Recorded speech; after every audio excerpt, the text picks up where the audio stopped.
welcome to Storytime with Judy. Our book today is Merry Christmas, Davy by Bridget Winiger and illustrated by Eva Tharlett. Well, Davy is a little rabbit, and his family has gone out one day when it's really cold and snowy outside, but he didn't want to go because he didn't want to be out in the cold. But then he notices the birds outside looking for food. They couldn't find any because the ground is covered in snow. So he decided to go to their pantry and take food out for the birds. Then he noticed the deer, that they were looking for food. So he fed them. When his family come home, they find that their pantry is about empty. Do you think they're upset? Let's find out. Christmas was coming. The woods were buried under a thick blanket of snow, but the rabbit family was safe and warm inside its burrow. Father Rabbit sat in his armchair and told the children all about Santa Claus. "What does Santa Claus like us to do?" he asked them finally. "He likes us to be good," said Davy. "And to help one another," said Donnie. "And to share things," added Daisy. "And to be kind and loving," said Big Brother Dan. "I see you all have been paying attention," said Father, smiling. "Now it's time for bed." The next day, Davy stayed indoors. He didn't want to go outside because it was so cold. He sat by the window with Nicky, his toy rabbit, waiting for the rest of the family to come home. Davy saw a tiny bird hopping up and down, pecking the snow. "Look, Nicky, he's trying to find something to eat," said Davy, "but he won't find anything. The snow is much too deep. Poor little bird." Davy saw more birds nearby. Their feathers were fluffed up to keep out the cold, and they all looked very hungry. Davy remembered what Father had said last night. "Santa Claus likes us to help one another. I'll go and find some food for the birds," he said. Davy ran into the larder and looked around. He saw a big sack of corn. The birds would like that. He lifted the heavy sack down from the shelf and carried it outside. Where could he put the corn, he wondered, so that it wouldn't get covered by snow? The snow wasn't so deep under the old pine tree, so Davy scattered the corn there. "Now the birds will have enough to eat," he said. As he carried the empty sack back into the burrow, he saw a deer.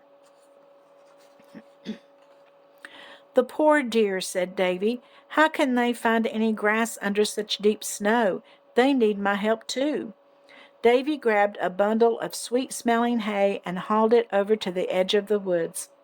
Davy thought of the other woodland animals. The wild pigs' food lay buried under the snow, and the squirrels were sure to have trouble finding their hidden stores. Davy filled his little red hood with apples, carrots, and acorns and ran over to the pine tree once again. "There," Davy said to himself, "Mother and Father will be so pleased with me for helping the animals. Santa Claus will be happy too." He could hardly wait for his family to come home. They soon returned to the burrow. "Hello, Davy," said Mother. "Have you been good?" Then she noticed that the larder door was open and saw the half-empty shelves. "Davy," she cried, "where has our food gone?" I gave it to the hungry animals," Davy stammered. "Are you crazy?" shouted Dan. "What are we going to eat all winter?" Davy hadn't thought of that. He turned to his father. "You said we should help others and share things and love one another. We had so much, and the animals out there had nothing, so Davy's eyes filled with tears.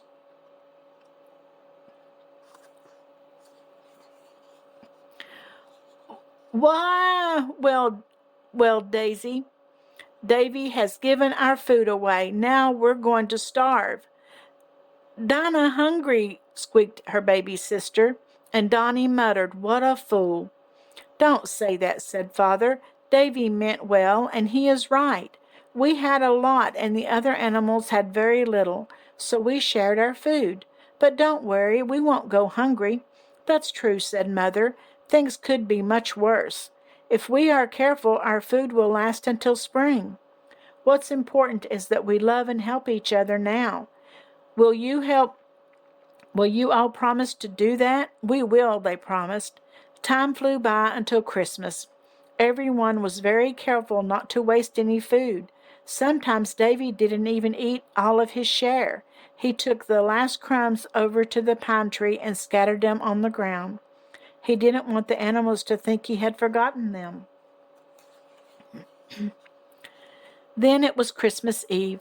The rabbits were decorating their Christmas tree when they heard a loud knock on the door. Who could it be? Is it Santa Claus? Whispered Daisy.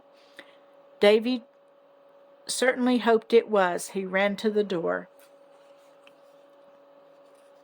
But when he opened it, he saw birds, deer, squirrel, and wild pigs standing outside. One of the birds chirped, Davy, dear friend, we are so grateful to you for helping us, and we want to give you a Christmas present. He held out a twig laden with berries. Next summer, we birds will show you where the sweetest berries grow, he said, and you can pick as many as you want. One of the deer gave Davy a small bundle of wheat. We deer will show you fields of beautiful wheat. The squirrels had brought some mushrooms. We squirrels will show you where the biggest mushrooms grow, they said, and the wild pig dropped some carrots and an apple at Davy's feet. We pigs know where to find the juiciest apples and fattest carrots, he grunted. Merry Christmas, Davy, cried all the animals. Then they slipped quietly back into the woods. Look what my friends brought, Davy said to his family. They carried the gifts indoors and laid them under the tree. These look delicious, said Davy. Mother smiled. Now I have enough apples and berries to bake a Christmas cake, she said. Dinah hungry, squeaked the baby. Davy put a berry in her mouth. Try this, little Dinah, he said. Next summer you can have lots more. My friends will show us where all the nicest things grow. And we will have so much food that we will share it with the animals again. No one will be hungry next winter, said Mother. Then they hugged each other and said, Merry Christmas, everyone. Merry Christmas, Davy. Well, it turned out Davy did a good deed, didn't he, by helping the other animals, and they're going to turn around and do a good deed for him. We always need to share, don't we? I hope you enjoyed the story, and I'll see you again tomorrow, and don't forget to like and subscribe.